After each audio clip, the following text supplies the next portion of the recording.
We do this through rules that make mutual and money market funds, which hold over $9 trillion of assets, operate for the benefit of investors and only investors. We do this by overseeing 5,500 brokerage firms and over 11,000 investment advisors. And we do this through the vigorous enforcement of the law. But all of this is not to imply that every one of our 75 years has been stellar, or that we have done all that has been expected of us. No, I'd say the past year in particular has certainly proven that not to be the case. In real ways, the SEC has not been where investors most needed it, addressing their most pressing issues, responding to the changing world in a way that should epitomize a world-class regulator. But that doesn't mean we should let ourselves continue to be defined by what we fail to do rather than by what we can do.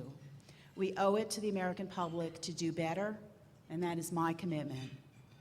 I spent 6 years at the SEC as a commissioner in the late 80s and early 90s under 3 great chairmen who understood the power of an SEC that keeps its eyes firmly on the mission of investor protection. An SEC with an agenda that puts investors first, not just through an aggressive enforcement program, though that is essential, but also through effective rulemaking, market structure changes, and creative use of the bully pulpit. These can be and create an agency that can be a powerful force for good in our financial society. In the short time I've been chairman, I have begun the efforts to revitalize the agency. I've looked at how we can do things differently, and I've let it be known far and wide that things must change. But I am fortunate in discovering, with just 3 months on the job, that there is a deep current of enthusiasm and commitment to public service on the part of our staff, ready to be tapped.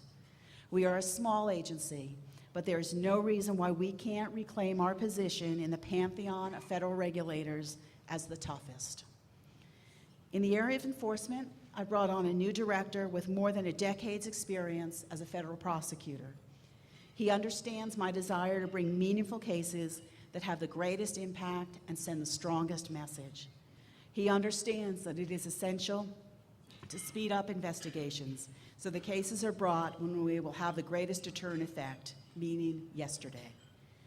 He understands my insistence on removing the stovepiped approach that inhibits information sharing and prevents one office from knowing what another office has already learned. And he is considering structural changes so that our limited resources are used smarter and more efficiently. We are both committed to working in partnership with the criminal authorities, state regulators, and the Special Inspector General for TARP to leverage the enforcement resources of us all. In addition, I have streamlined our enforcement procedures by no longer requiring full commission approval to launch an investigation, and I've eliminated the need for commission approval before negotiating a settlement with a corporate defendant. Before these directives, enforcement attorneys will tell you that they worried about red lights at every turn, and now they see green. Additionally, I've brought on a consulting firm to assess and revamp the way we handle the nearly 1 million tips and complaints we get each year. Because we do not have and never will have unlimited resources, we cannot pursue every lead. We get about 2,000 a day, but we can do a better job ensuring that each tip lands on the right desk and that the person reviewing it has the necessary skills. Further, we're looking at improving our training programs and hiring new skill sets from financial analysis to experts in complex trading strategies. It's all an effort to keep pace with the fraudsters and the ever-changing financial concoctions of the day. For me, the progress can't be fast enough. When I review the pipeline of cases, I see how much we're confronting. We have approximately 150 active hedge fund investigations, some of which include possible Ponzi schemes, misappropriation, and performance smoothing. We have about 24 active municipal securities investigations, possibly involving offering frauds, arbitrage-driven fraud, public corruption, and price transparency. We have more than 50 current investigations involving credit default swaps, and this is just a very small slice of the program. Enforcement has been the most visible program at the SEC in recent history. But the financial crisis teaches us that there are policy and regulatory gaps that the SEC must also address. Again, if investors are to have confidence in the ratings assigned to securities, that corporate boards are working on behalf of stockholders, that investment advisors are not running Ponzi schemes, that money market funds won't break the buck, the SEC needs to be pushing forward a real agenda of reform. And let me just highlight a few of those. There are nearly $4 trillion invested in money market funds. When the reserve fund broke the buck last fall, it called into question the stability of all funds and led us to ask, how can we bolster the resilience of these funds that have become so important to investors and to our economy? This June, we will propose enhancements to the rules governing the credit quality, maturity, and liquidity provisions that currently apply to money market funds. In addition, we're reviewing whether more fundamental changes are needed to protect investors from runs on funds, including floating rate net asset values. In response to major investment scams such as Madoff and a rash of Ponzi schemes, we'll be considering two proposals as part of a package of initiatives designed to better assure the safekeeping of investor assets. In short order, the Commission will consider a proposal to strengthen the controls applicable to investment advisors who have custody of client funds or securities. I anticipate that this proposal will include a consideration of surprise examinations by certified public accountants and a requirement that investment advisors undergo third-party compliance audits.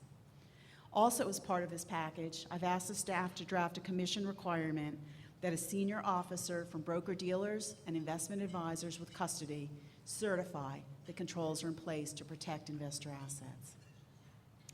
Finally, the Commission will be considering a proposal next month to remove the barriers that make it costly and difficult for companies' owners to nominate directors. I believe proxy access is in no small measure about making boards more accountable for the risks undertaken by the companies they manage. We want to ensure that any procedural requirements for access are rational and not a means to thwart effective investor participation. Yet we want to act expeditiously, resolving these very long-standing issues. In addition to these, we are looking at expanding the pay-to-play rules, better disclosure regarding municipal securities, regulating hedge funds, and seeking whistleblower authority. And these are, of course, just a few of the many proposals we're considering, all in the interests of investors. While much has changed at the SEC since I was last a commissioner, what hasn't changed is the commitment I see on the faces of every employee. We all were drawn to the SEC because we believe we can make a difference in the lives of investors and in the strength of America's capital markets and economy. The economic situation has impacted every American and has profoundly affected the confidence of investors. They deserve to know the SEC is working to restore that confidence and protect their investors. And I pledge to them that this is the SEC's mission. Thank you very much, and I'm happy to take your questions.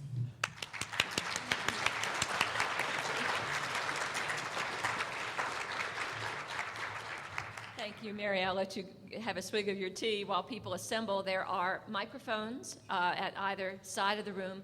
You know the rules. You must be a SABU member to ask a question. Please identify yourself and your organization as you do so.